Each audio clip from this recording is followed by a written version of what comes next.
नमस्कार दोस्तों, मैं आपका होस्ट ज्ञान प्रकाश। आज मैं आपसे बिहार में शराबबंदी कानून के बारे में बात करूंगा। हाल ही में हुए पॉइजनस शराब से लोगों की मौत से ये कानून एक विवाद के घेरे में आ गया है।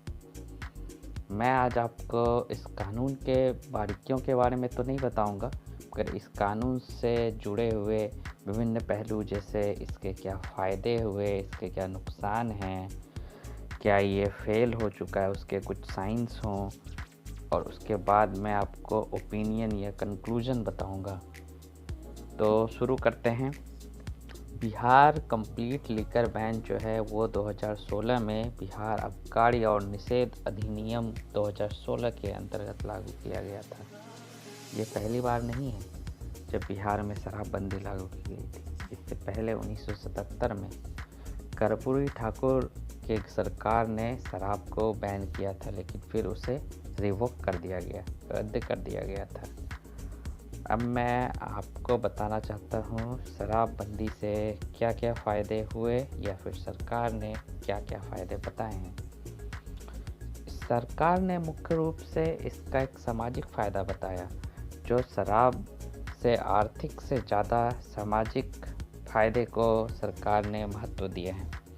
इस सामाजिक फ़ायदों में जो गिनाया जाता है वो है महिलाओं के प्रति जो हिंसा है उसमें कमी आई थी। उसमें डोमेस्टिक हिंसा भी है और रेप वगैरह भी हैं, जिससे एक ये स्टडी से पता चला है, प्लस NCBRB डाटा से भी इस बात की पुष्टि हुई है कि शराबबंदी के तुरंत बाद कुछ घटनाओं में, हिंसा की घटनाओं में कमी आई थी। दूसरी कि इससे ये माना गया था कि जो पैसों की बचत हो रही है शराब नहीं खरीदने के कारण, उसका खर्च दूसरे ज़रूरी चीज़ों में किया जा रहा है, जैसे खान पीन की चीज़ें, जैसे दूध की खपत, पनीर की खपत बढ़ गई थी। इसमें यह देखा गया कि इन चीज़ों के कंजप्शन पे पहले लगभग 1000 रुपये का खर्च किया जा रहा था, तो ये बढ़ के 1350 रुपये हो गया। और मिल्क प्रोडक्ट की बिक्री जो है लगभग वो 17% 2016 के बाद में बढ़ोतरी हुई। तीसरा, इससे रोड ट्रैफिक एक्सीडेंट के केसों में भी काफ़ी कमी आई थी, और इससे मैं कुछ स्टडी में ये भी रिकॉर्ड किया गया, इससे डकैती और राइट्स जैसी घटनाओं में भी कमी आई थी। अब शराबबंदी से जुड़े हुए कुछ निगेटिव पहलू, कुछ नुकसान जो उठाना पड़ा था सरकार को। इसमें सबसे पहला है रेवेन्यू का लॉस हुआ था। Loss of revenue. स्टेट उत्पाद शुल्क जो है 2014-15 और 15-16 में लगभग 3000 करोड़ रुपए का था, जो 2016-17 में घट के 30 करोड़ हो गया, और ये 2017-18 में और ज़्यादा घट के 3 करोड़ तक पहुंच गया। जबकि हाल ही में आए RBI की रिपोर्ट कहती है कि जो GST लागू होने के बाद स्टेट का रेवेन्यू जो है वो उत्पाद शुल्क से लगभग 10 से 15% आ रहा है, और जो कि पेट्रोल और डीजल के बाद दूसरा सबसे प्रमुख रेवेन्यू का सोर्स है। इस तरह से बिहार ये इस कैटेगरी से भी, इस मेजर सोर्स ऑफ रेवेन्यू से भी अपने आप को अलग नुकसान हो रहा है इनको, बिहार को, है ना। दूसरा ये है कि इसमें काफ़ी नियम कानून के हिसाब से काफ़ी केसों, जो लोगों पे लीगल केसेस थी उसकी संख्या काफ़ी बढ़ गई। इससे एक्स्ट्रा जुडिशियल पे काफ़ी ज़्यादा बर्डन है। एक स्टडी के अनुसार, एक कैलकुलेशन के अनुसार, हाई कोर्ट ने ये माना कि लगभग 2 लाख केसेस इस शराबबंदी के कानून के कारण जुडिशियरी पे एक्स्ट्रा बर्डन बढ़ा है, जिससे कि कुछ इम्पॉर्टेंट केसों के सुनवाई में देरी हो रही है। और ये एक काफ़ी बड़ा सेटबैक था। इससे ये भी देखा गया कि सरकार ने जो अपने रेवेन्यू का लॉस हो रहा था उसको मेकअप करने के लिए अलग-अलग चीज़ों के मदों में कुछ दामों की वृद्धि की, जैसे लैंड रजिस्ट्री, स्टैम्प ड्यूटी वगैरह के चार्जों को बढ़ा दिया। और अगला जो नुकसान है, जो घाटा है, वो है कि अवैध शराब की तस्करी और नकली शराब की तस्करी के कारण जो पॉइजनस लीकर है उससे काफ़ी डेथ हुए हैं। अभी हाल में गोपालगंज, चंपारण, मुजफ्फरपुर, समस्तीपुर में लगभग 200 लोगों का डेथ इस नकली शराब के पीने से हुआ है। ये पहली घटना नहीं है जब शराब बैन के बाद लोगों के अच्छे खासे नंबर में डेथ हुए हैं।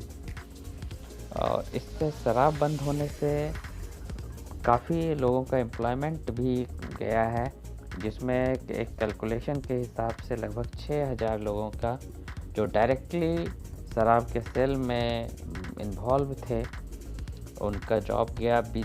लेकिन इसके लिए सरकार ने कोई अल्टरनेटिव व्यवस्था नहीं की अचानक बैन लगाने के कारण। इन लोगों के लिए कोई एक अल्टरनेटिव अरेंजमेंट पहले करना चाहिए था सरकार को, इसको बैन लगाने से पहले। और अगला नुकसान ये है कि देखा गया है कि शराबबंदी के बाद switch over of other drugs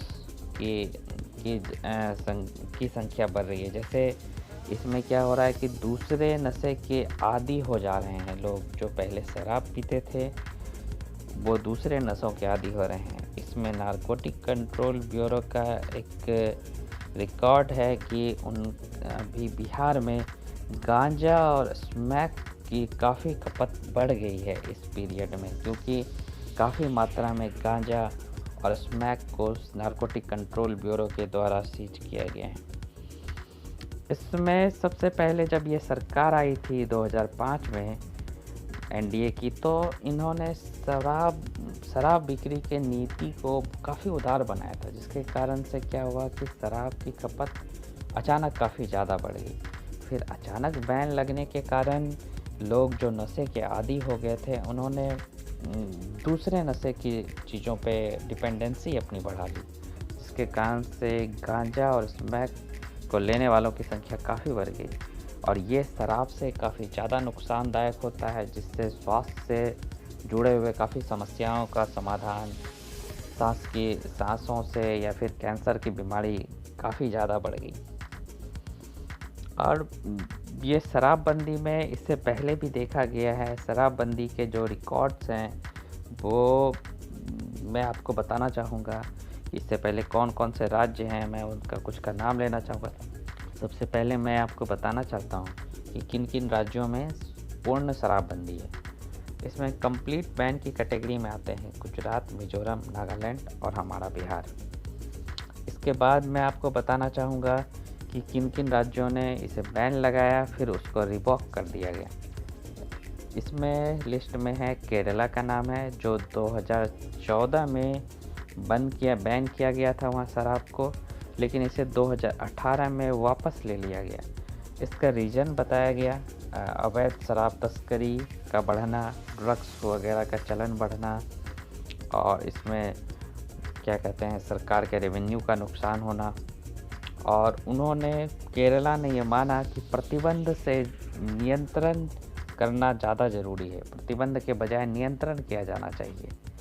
उसके अलावा मैं बताऊं हरियाणा में भी 1996 में शराब को कम्प्लीटली बैन कर दिया गया था, लेकिन इस बैन को रिवॉक कर लिया गया, फिर से रद्द कर दिया गया 1998 में, क्योंकि इससे काफ़ी रेवेन्यू का लॉस हो रहा था। उससे पहले 1994 में आंध्र प्रदेश में भी शराब को कम्प्लीटली बैन कर दिया गया, मगर फिर चंद्रबाबू नायडू की सरकार ने 1997 में से बैन को फिर से रिवॉक कर दिया। अब मैं आपको कुछ बताऊं जिससे कि ये लगता है क्या कि शराबबंदी फेल हो गया। वो जो साइंस ऑफ फेल्योर में मैं आपको कुछ चीज़ें बताना चाहता हूँ। पहला मैं आपको नेशनल फैमिली हेल्थ सर्वे 5 का जो रिसेंट डाटा आए हैं मैं इसके बारे में बताऊं। बिहार के संदर्भ में इस डाटा में है कि बिहार में महाराष्ट्र की तुलना में कंजम्पशन शराब का कंजम्पशन ज़्यादा है। इस डाटा के हिसाब से शहरी क्षेत्र में लगभग 15 साल से ज़्यादा उम्र के जो मेल हैं, जो पुरुष हैं, वो 14% शराब का सेवन करते हैं और महिलाएं 0.5%। और दूसरी तरफ ग्रामीण क्षेत्र में पुरुष जो है 15.8% जो है शराब का सेवन करते हैं और महिलाएं 0.4%। दूसरा, ये जो रिसेंट डेथ हो रही हैं, ये भी इंडिकेट कर रहे हैं क्या कि बिहार में शराबबंदी जो है वो कंप्लीट नहीं है, ये पूरा सिक्योर नहीं है। इसके फेलियर का एक साइन उसे भी माना जा सकता है। तीसरा, लार्ज जो स्टॉक है वो लिकर्स के सीज हो रहे हैं। जैसे अभी ही इस साल लगभग 38 लाख लीटर शराब जब्त हो चुका है 2021 में अभी तक। ये लार्ज स्टॉक, और ये जो है ये जो स्टॉक जो सीज हो रहे हैं, इसके अलावा बहुत सारे नंबर ऑफ केसेस भी हो रहे हैं जिसमें शराब को जब्त किया जा रहा है। और सबसे आश्चर्यजनक बात तो ये है कि इसमें पुलिस स्टेशन, पुलिस इंचार्ज जो हैं, उनका इन्वॉल्वमेंट माना जा रहा है। उनकी संलिप्तता का प्रमाण ये है कि लगभग अभी तक में पुलिस और उत्पाद विभाग के 700 कर्मचारी को बर्खास्त किया जा चुका है। और पुलिस तो इसमें इतना ज़्यादा इन्वॉल्व है क्या कि एक बार की घटना मैं आपको बताऊं कि कोर्ट में पुलिस ने ये कहा क्या कि उनके स्टॉक में जो शराब रखी हुई थी वो सारे चूहे पी गए, जो काफ़ी देश में ये न्यूज़ काफ़ी हंसी का पात्र भी बना था कि चूहों ने शराब पी लिया। तो मतलब पुलिस फोर्स का इन्वॉल्वमेंट जो है कि काफ़ी है, जो कि इसके लिए बहुत, इस कानून को लागू करने, इम्प्लीमेंटेशन में काफ़ी बड़ा रोड़ा या इम्पेडिमेंट्स जो है वो हैं। और ये एक पुलिस के लिए एक कोर्शन या शोषण का मेथड बन गया, क्योंकि इस कानून के अंतर्गत जो ज़्यादातर जो लोगों के ऊपर केस हुआ है वो दलित या पिछड़े हैं जो जेल में हैं। ये भी साबित करता है कि ये कानून एक शोषण का माध्यम बन गया है, जिसमें कि जेन्यून या जो प्रभुत्व वर्ग के लोग हैं, जो पैसे वाले लोग हैं, वो तो बच जा रहे हैं, लेकिन जो गरीब या पिछड़े दलित हैं वो फंस जा रहे हैं। इसमें सरकार ने ये कहा है कि इसमें क्राइम अगेंस्ट वुमेन जो है वो कम हुआ है। हाँ, NCRB का डाटा भी इस चीज़ को सपोर्ट करता है कि 2016 में जब इस कानून को लागू किया था उसके तुरंत बाद महिलाओं के अगेंस्ट में वायलेंस जो है वो काफ़ी कम हुआ था, लेकिन फिर उसके बाद इसमें बढ़ोतरी आई है इस डाटे में। फिर रेप भी 2016 में कुछ पुलिस रिकॉर्ड्स के अनुसार कुछ कम हुए थे, मगर उसके बाद फिर इन सारी चीज़ों की घटनाओं, रेप की घटनाओं में बढ़ोतरी को दर्ज किया गया है। तो ये थे कुछ फ़ायदे शराबबंदी के, कुछ नुकसान, और बिहार में इस कानून के फेल्योर के कुछ संकेत जो कि मैंने आपको नोट कराया, जो कि काफ़ी इम्पोर्टेंट पॉइंट्स हैं। अब मैं आपको बताता हूँ इससे जुड़े कि ओपिनियन के आखिर क्या है। ओपिनियन कुछ सरकार ने अभी रिसेंट मीटिंग भी हुई थी, उसमें भी कुछ बाहर निकल के आया है। मैं आपको बताना चाहूँगा कि शराब को बंद करना, किसी भी समाज को नशा मुक्त कराना, ये एक बहुत अच्छा डिसीजन है, लेकिन इसकी सबसे बड़ी जो समस्या है वो है इसका इम्प्लीमेंटेशन। इसको कैसे लागू किया जाए। जो लागू करने वाले ग्राउंड वर्कर्स हैं, ग्राउंड के जो अधिकारी हैं, जो सरकार के लोअर रैंक के अधिकारी हैं, जिन पे ये जिम्मेदारी है कि इसको इम्प्लीमेंट कराया जाए, प्रॉब्लम उस जगह से ही शुरू होती है। पुलिस स्टेशन एक तरह से शराब का अड्डा बन गया है, शराब बिक्री का। ये किसी चीज़ से छुपा हुआ नहीं है कि बिहार में हर घर नल का जल पहुँचे न पहुँचे, लेकिन हर घर में शराब की सप्लाई ज़रूर पहुँच जाती है। ये किसी से छुपा हुआ नहीं। और ये समय समय पे जहरीली शराब से जो मौतें हो रही हैं, ये काफ़ी प्रश्न चिन्ह उठा रही है इस कानून के लागू होने पे। ये कानून अच्छी तरह से लागू नहीं हो पा रहा है। इस बात से ये प्रमाण ये काफ़ी है इस बात का। तो इसलिए ये कानून तो अपने आप में काफ़ी सफिशिएंट है। कानून में कभी कानून को बहुत सोच समझ के बनाया जाता है। कानून में कोई कमियां नहीं होती, कमियां होती है इसके इम्प्लीमेंटेशन में। जो अधिकारी हैं, जो पुलिस बल हैं, वो इसे सही से इम्प्लीमेंट नहीं कर पा रहा है। इसलिए कानून की कोई खामी नहीं है। इस पे हमारे एक पूर्व डीजीपी ने भी कहा कि इसमें एक जवाबदेही तय होनी चाहिए। कहीं ना कहीं अकाउंटेबिलिटी की कमी है। इसमें चौकीदार से लेके थानेदार तक की जिम्मेदारी तय होनी चाहिए। हाल में नवंबर में छठ के बाद रिव्यू मीटिंग किया गया था बिहार गवर्नमेंट के द्वारा, क्योंकि काफ़ी छठ दीपावली के आसपास काफ़ी लोगों की मौत हुई थी जहरीली शराब पीने से। इसमें जो वर्तमान डीजीपी ने सर ने जो बताया है, इसमें उन्होंने कहा है कि अब ये सारा जो इम्प्लीमेंटेशन का ओनस है वो पुलिस इंचार्ज पे होगा, थानेदार पे होगा इंचार्ज, और चौकीदार पे होगा। और उन्होंने कहा है कि यदि सेंट्रल विजिलेंस टीम जो है शराब के लिए पटना से यदि किसी एरिया में शराब पकड़ती है तो इसकी जिम्मेदारी उस स्टेशन इंचार्ज की होगी उस एरिया के, और उन्हें सस्पेंड कर दिया जाएगा और उन्हें लगभग 10 साल तक के लिए पोस्टिंग नहीं दिया जाएगा। तो और उन्हें यदि पकड़ पाया गया कि वो खुद शराब तस्करी में इन्वॉल्व हैं तो उन्हें सर्विस से डिसमिस भी किया जा सकता है। और इसमें लेकिन जो हमारे एक्सपर्ट हैं या विपक्षी दल हैं वो इन सारे चीज़ों पे भी एक शक के दायरे में रखते हैं। इन जो नए मीटिंग नए जो आए हैं मिनट्स आए हैं मीटिंग के, उन पे उन्हें विश्वास नहीं है, क्योंकि ये माना जा रहा है कि 10 साल बैन का जो है ये 2017 में इंट्रोड्यूस किया गया था, जिसमें 11 लोगों को सस्पेंड किया गया, लेकिन बाद में कोर्ट के आदेश से सभी लोगों को पुनः बहाल कर दिया गया था। दूसरी ओर चौकीदार जो है वो लोकल होता है, वो लोकल आदमी होता है, इसीलिए ये बहुत कम संभावना है कि वो शराब गांव में उपलब्ध शराब की सूचना पुलिस को दे, क्योंकि वो खामखा शराब बेचने वाले या अपने गांव वाले से दुश्मनी नहीं मोल लेना चाहेगा। इसीलिए इन जो हाल में आए डिसीजन पे भी काफ़ी विश्वास नहीं किया जा रहा है कि ये इस कानून को कारगर रूप से इम्प्लीमेंट करने में सफल हो पाएगा। दूसरी ओर बिहार गवर्नमेंट के क्लेम जैसे कि महिलाओं के अगेंस्ट वायलेंस कम होना, रोड ट्रैफिक एक्सीडेंट कम होना, लीकर से रिलेटेड जो बीमारियां हैं उसके कम होना, इन चीज़ों पे भी एक्सपर्ट जो हैं कि पूरी तरह से सहमत नहीं हैं। उनका कहना है कि रिस्पांस काफ़ी मिक्स है।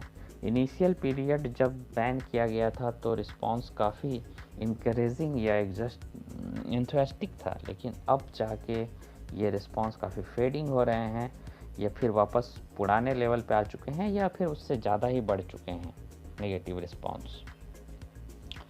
और इसका एक अगला पॉइंट मैं आपको बताना चाहता हूँ ओपिनियन में क्या कि जो केरला ने जो मॉडल की तरफ इंगित किया है कि प्रतिबंध से ज़्यादा इफ़ेक्टिव है नियंत्रण, बैन से ज़्यादा इस पर कंट्रोल या रेगुलेशन ज़्यादा इफ़ेक्टिव है। क्योंकि केरला ने बैन के बाद इस मॉडल की तरफ बढ़ने का संकेत दिए हैं और 2018 से वो इस दिशा में बढ़ रहा है।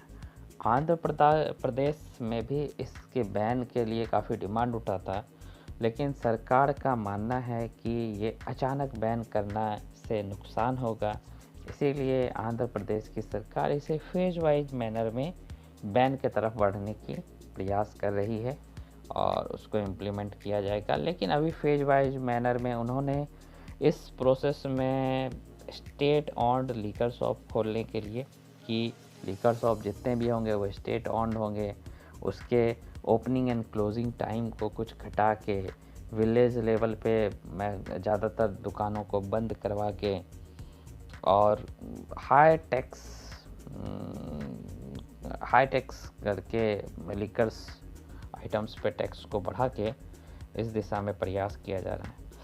और अगला पॉइंट है ओपिनियन में क्या कि मोस्ट इम्पॉर्टेंट और जो सबसे लॉन्ग लास्टिंग और ये इम्पॉर्टेंट पॉइंट है कि इसमें awareness of people is most important. इसमें हम अवेयरनेस जो है एजुकेशन के थ्रू, कैंपेन के थ्रू, इसमें ज़्यादा से ज़्यादा बच्चों को स्कूल में और महिलाओं को शामिल करके कर सकते हैं, ताकि और पुरुषों को भी ये एक लॉन्ग टर्म सॉल्यूशन की तरह होगा। क्योंकि एक हमारे पूर्व डीजीपी जो हैं बिहार के, सुरेश भारद्वाज सर, उन्होंने भी इस बात पे जोर दिया क्या कि उनका कहना है कि पूर्ण शराबबंदी बिहार में संभव नहीं, क्योंकि इसके सीमावर्ती राज्यों और देश में शराब खुलेआम मिलता है, इसलिए उसे कम्प्लीटली बॉर्डर को सील कर पाना संभव नहीं है। हम देश के अंदर में क्या कहते हैं कि वो कटीली तार के बाड़ लगा के स्टेट के बॉर्डर को बंद नहीं कर सकते हैं। इसका एक उपाय उन्होंने बताया कि पुलिस और उत्पाद विभाग के में निचले स्तर पे कड़ाई करके बहुत हद तक इसे सफल किया जा सकता है, लेकिन कम्प्लीटली बैन नहीं किया जा सकता है। उन्होंने भी माना कि जागरूकता ही सबसे अच्छा और अंतिम उपाय है, क्योंकि इससे लोगों को ये पता चलेगा कि इसके क्या नुकसान है और वो वॉलेंट्रली इसे छोड़ेंगे। किसी चीज़ को फोर्सफुली करने से अच्छा है कि वो वॉलेंट्री करें। या फिर एक सुझाव है कि जब ये आंध्र प्रदेश की सरकार की तरह जब हम फेज मैनर में करें, तो हम ज़्यादा से ज़्यादा सरकारी शॉप को खोलें, इसके लीकर पर टैक्स को बढ़ा दें। और हाँ, हम रोड पे या बाहर में पीने पे बैन लगा सकते हैं। हम ये कर सकते हैं क्या कि आप शराब खरीद लें, मगर आप घर पे जाके पिए, ताकि जो ये रोड ट्रैफिक एक्सीडेंट को कम किया जा सके। और तो बाकी तो ये सारे पॉइंट्स हैं जो कि काफ़ी कारगर और इफ़ेक्टिव होंगे। आपको शायद मैं आपको अपनी बात समझा पाया हूँ, और यदि अच्छा लगा हो तो ऐसे ही और टॉपिक के लिए चैनल को सब्सक्राइब कर दें, वीडियो को लाइक कर दें। धन्यवाद।